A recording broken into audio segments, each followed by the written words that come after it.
पास इसका रिकॉर्ड मौजूद है, लोहे महफूज में, और करामन कातबीन भी इससे बराबर लिख रहे हैं। वहाँ इनकार की कोई गुंजाइश नहीं होगी। वहाँ छुपना चाहोगे छुप नहीं सकोगे, वहाँ भागना चाहोगे भाग नहीं सकोगे। मेरे भाइयों, हम तो नाचने गाने वाले थे, अल्लाह पाक ने कहाँ गंदगी के ढेर से उठाया, कहाँ अंबिया वाले काम में बिठा दिया, और आज लाके आप लोगों के सामने खड़ा कर दिया। अभी भी नहीं समझोगे तो कब समझोगे? नबी तो किसी ने आना नहीं, अल्लाह तो गिरे कड़ों को उठा उठा के आपके सामने खड़ा कर दिखा रहा है। अल्लाह ने जिल्लत के नक्शों में इज्जत देकर दिखा दिया।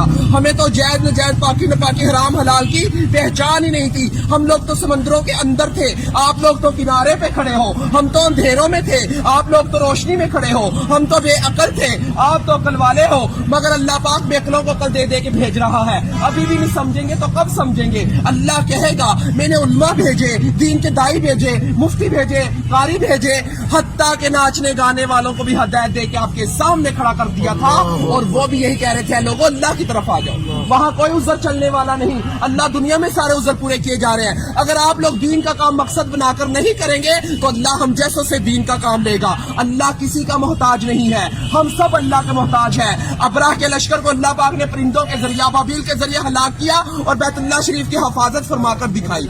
नमरूद को एक मच्छर के जरिए हलाक किया, जिस बादशाह के तख्त पर बैठकर वो सजदे करवाया करता था, उसी बादशाह के तख्त पर बैठकर अल्लाह पाक ने उसके सर में चित्तर मरवा के दिखाए। अल्लाह किसी का मोहताज नहीं है, हम सब अल्लाह के मोहताज हैं। मेरे भाइयों, अगर ये तबलीग की मेहनत ना होती तो हम जैसे कैसे राह रास्ते आते? ये काम बिल्कुल हक और सच है मेरे भाइयों, ये अंबिया वाला काम है, नबी तक किसी ने आना नहीं है। अगर ये तबलीग की मेहनत ना होती, चोर फराड जिनाई कैसे राह रास्त पे आते?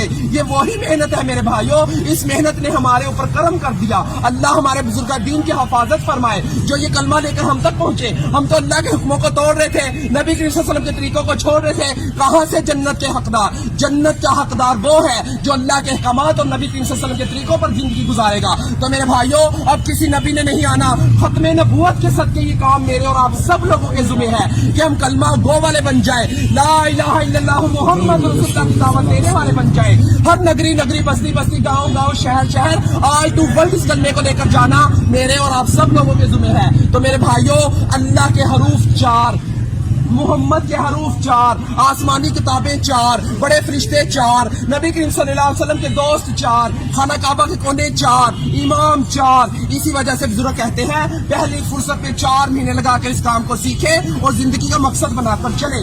सीखने के लिए 4 महीने, करने के लिए पूरी जिंदगी, फिरने के लिए पूरी दुनिया। तो मेरे भाइयों, सीखते सीखते करना है और करते करते मरना है। तो मेरे भाई, ये दुनिया हमारा इम्तिहान है, इबादत हमारी पहचान है और दाव दिल्लल्लाह हमारा काम है। हम तो इस काम को करने के लिए मौत तक इरादा